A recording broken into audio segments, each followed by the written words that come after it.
takovou jako původní studánku, která je, řekněme, aspoň 150-200 let stará. No, takže proto teďka tohleto je jediná tady v okolí nějakým způsobem funkční a vhodná na ty ceremonie, i když třeba tam není úplně prostor, ale vlastně, takže jakoby cílem je vždycky vyčistit ten prostor nějakým způsobem, což by bylo dobré, abyste se každý jakoby toho účastnil. Můžete si vzít jakoukoliv větvičku a jenom vlastně vyčistit, odházet klacíky, vyčistit tu cestu tam a pak vlastně i klidně šáhnout do té vody a vyčistit částečně lísteček z té vody. No. Tam pozor je... Studánko milá, odemkni své vody. Studánko milá, odemkni své vody. Očistím tě od listí a ode vší škody. Očistím tě od listí a ode vší škody. Odemkni své vody, odemkni je s klidem. Odemkni své vody, odemkni je s klidem. Dáváš napít zvířatům a všem dobrým lidem. Dáváš napít zvířatům a všem dobrým lidem. Studánko, zazář mocí živé vody, mocí vody živé. Studánko, zazář mocí vody živé.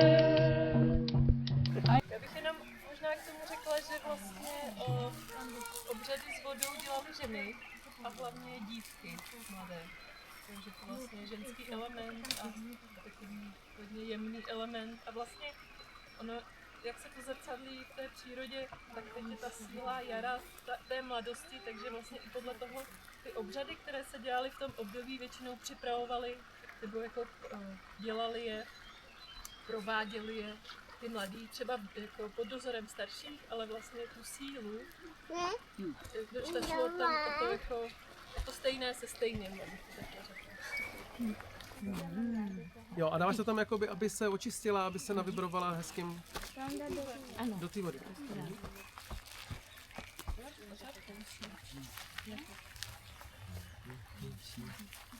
Ale muži neodcházejí, oni můžou být přítomní.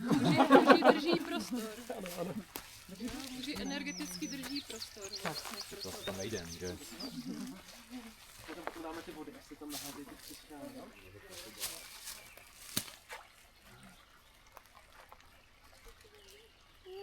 Možná každá žena. Nejdřív ženy, ano. Já ti dám křišťály a svého srdce přijde. A já ti dám křišťály a Jo, takhle jo. Mami to vyndá jako. ozdobím tě pentlemi a oslavím tě písní.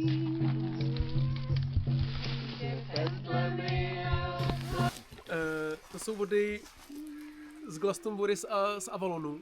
Bílej a červený pramen. Jestli jste to studovali někdo, tak je to zajímavé místo, doporučuji tam zajet. A vlastně tím jakoby vložíme ty energie toho Avalonu i do té studánky, aby jsme to rozvibrovali ještě víc.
dobrý pocit. Už vlastně přesně nevím, ale už dlouho se tam sbírají různé požehnané vody.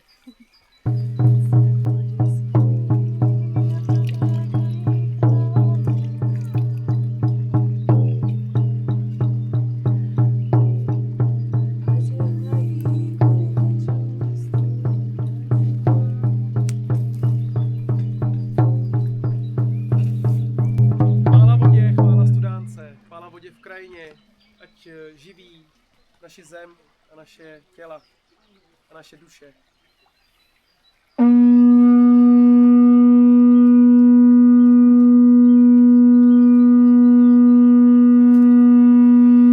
Kéž je vody dostatek deště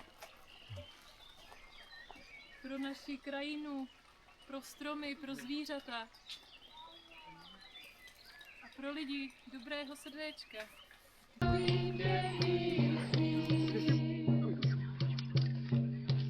A pokárám každého, kdo tvoje vody píší. A pokárám každého, kdo